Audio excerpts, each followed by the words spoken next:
ప్రభు గారు ఏమంటారు మీరు? ఇంతకీ నిజంగానే ఆత్మలు ఉన్నాయంటారా లేవంటారా? మీరు సీనియర్ జర్నలిస్ట్గా చెప్పండి, మీ సీనియారిటీలో ఎప్పుడైనా మీరు ఆత్మని కలిశారా? ఏది మైక్ ఇవ్వండి ఒకసారి. వాసు గారు వచ్చేలోపు ఒకసారి మైక్ ఇవ్వండి ప్రభు గారికి. ఒక వెంటనే వచ్చాడు. Prabhu garu, you are very senior journalist. మీ సీనియారిటీలో ఎప్పుడైనా మీరు ఆత్మని కలిశారా? చాలా చాలా ఆత్మలను కలుస్తూనే ఉంటాము. కలిసిన ప్రతిదీ ప్రేతాత్మనా పరమాత్మనా? పరమాత్మలు కాదు, అన్ని ప్రేతాత్మ ఎక్కువ తగులుతుంటాయి. ఓ, అలాంటి మనుషుల్లో చూసిన ఆత్మలు కాకుండా వేరే వేరే ఆత్మలను ఎప్పుడైనా మీరు కలవడం? అలా సురేష్ కుండేటని ఆత్మ రోజు కలుస్తూనే ఉంటాం. అదో టైప్ ఆఫ్ ఆత్మ ఆయన. ఈ ఆత్మ కొత్త పేరు పెట్టాలి మనం.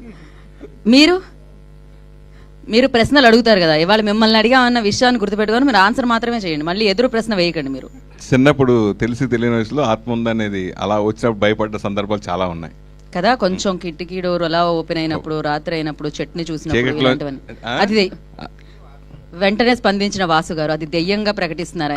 ఆయన అనుభవం చెప్పమంటే ఆయన చెప్తారేమో చూద్దాం. ఆయన ఫోటో తీసుంటారు. మీ ఫోటోలో ఎప్పుడైనా ఆత్మ బంధించారా లేదా? ఈ సెక్షన్ అంతా అలానే, మీ కెమెరాకి ఆత్మ చిక్కిందా లేదా అని అడగాలి. ఆయనను చూస్తే ఆత్మలు అరగజం దూరంలో ఉంటాయి అనుకుంటున్నాను నేనైతే. సో ఎస్, దాము గారు మీ ప్రెజెంట్స్ చేస్తున్నారు, మీరు దీనికి ఈ సినిమాని ప్రజెంట్ చేస్తున్నారు. సో మీరు ఎప్పుడైనా ఆత్మని కలిశారా? కనిపించిందా మీకు ఎప్పుడైనా ఆత్మ? ఎప్పుడైనా భయపడ్డారా? పోనీ ఆత్మ ఉంది అని భయం ఎప్పుడైనా కలిగిందా మీకు? కలిగిందా? ఓ, ఒక ఏజ్ లో దట్స్ వాట్ హ్యాపెన్స్. చాలా మంది చెప్తున్నారు, కథలు చెప్తున్నప్పుడు చిన్నప్పుడు ఒక ఫియర్ ఫ్యాక్టర్ ఉంటుంది, కొంచెం ఫియర్ ఫ్యాక్టర్ ఉంటుంది. సో అట్లా ఫియర్ ఫ్యాక్టర్ తప్ప నేను చూడటం కలవటం అనేది జరగల. ఎప్పుడు చూడడం కలవడం అని జరగదు. కానీ ఇప్పుడు అదే కదా, మనుషుల గురించి కదా బాబు, యాక్చువల్ ఆత్మ ఇది మనుషుల గురించి కాదు, ఆత్మలు అని మనకి చెప్పిన ఆత్మల గురించి మాట్లాడుతున్నాం. వంశీ నందిపాటి గారు, మీరు ఏమన్నా పొలిమేర తర్వాత కలవడం ఏమన్నా జరిగిందా? ఆ సక్సెస్ తర్వాత ఏమన్నా కలిసారా? లేదు, ఈ సినిమా తర్వాతే నాకు ఆత్మలు ఉన్నాయని తెలిసింది. ఈ సినిమా తర్వాత ఆత్మలు ఉన్నాయని తెలిసిందా? అంతే. అసలు ఆత్మలు ఉన్నాయనే దానికి ఆన్సర్ ఉన్నాయా లేదా ఇది చూసిన తర్వాత అందరూ చెప్తారు.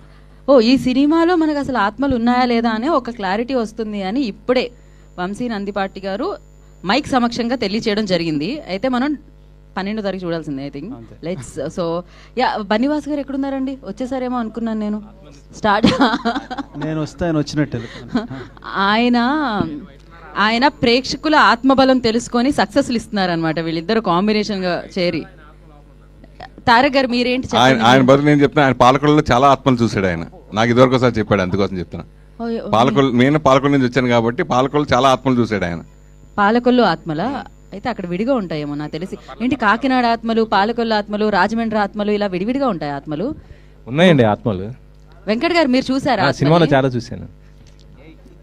పక్కకి ఇవ్వండి మైక్, మీరు పక్కకి ఇవ్వండి అర్జెంటుగా మైక్. అసలు తారక్ గారు ఏంటి పరిస్థితి? మీరు ఆత్మలు చూసారా లేదా? ఏం లేదు, పెద్ద పరిచయం లేదు. మరి అయితే తెల్ల చీరలో, తెల్ల డ్రెస్లో నాకు దెయ్యం